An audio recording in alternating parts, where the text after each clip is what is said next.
Few racehorses become as synonymous as Bristol de Mai has done with the Betfair Chase. With the 20th renewal of the race coming up at Haydock this Saturday, Grosvenor Sport have come to Nigel Twiston-Davis's yard this morning in order to relive some of the horse's best moments. Bristol de Mai, the king of Haydock, and it's back-to-back wins in the Betfair Chase. Bristol de Mai, who regains his Betfair crown. So Nigel, Bristol de Mai came over from France and he was straight into a Grade 1 with you. What was it that told you from the beginning when he arrived at this yard that that was his class? Well, he came with a good reputation, so yeah, we were very excited. And did he surprise you at all that day, or were you expecting him to win by such a margin?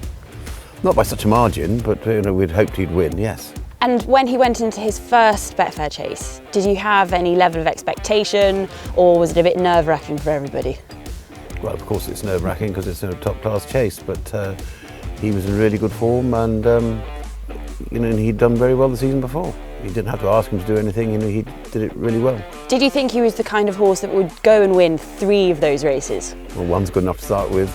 And he's over safely, and he's over miles and miles clear. Bristol de Mai, the king of Haydock, wins the Betfair Chase. But you always hope, and he was an exceptional horse. As the Merseyside marvel, Bristol de Mai remains unbeaten at Haydock, and it's back-to-back wins in the Betfair Chase as Jacob punches the air. What do you think it takes to win a Betfair Chase?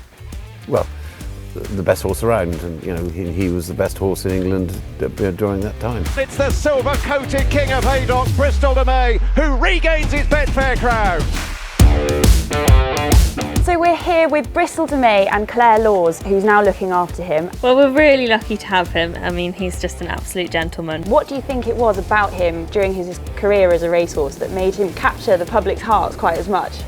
Well, I think everyone loves a grey, but I think it was more than that. His running style, and he was so brave and so exuberant with his jumping, so tough at the end of the race. I think everyone could see that he had an amazing character, and he's got such a lovely eye and always has his head held high and his ears pricked. Everybody seemed to love him.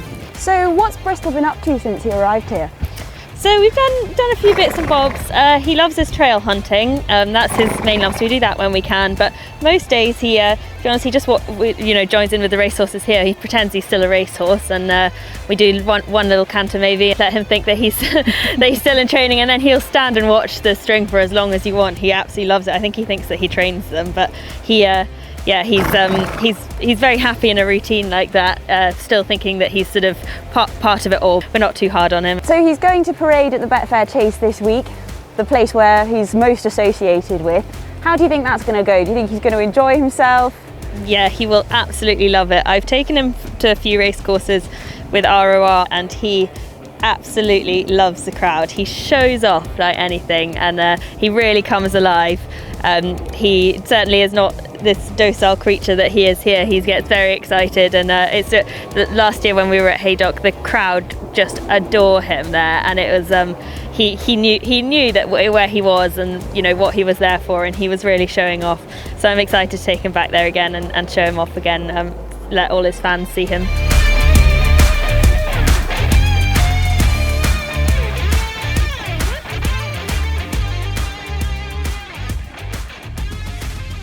Well, it's been brilliant to see Bristol de Mai looking so happy and healthy in his new home with life after racing. Let's see if any of the runners this weekend at Haydock can follow in his footsteps.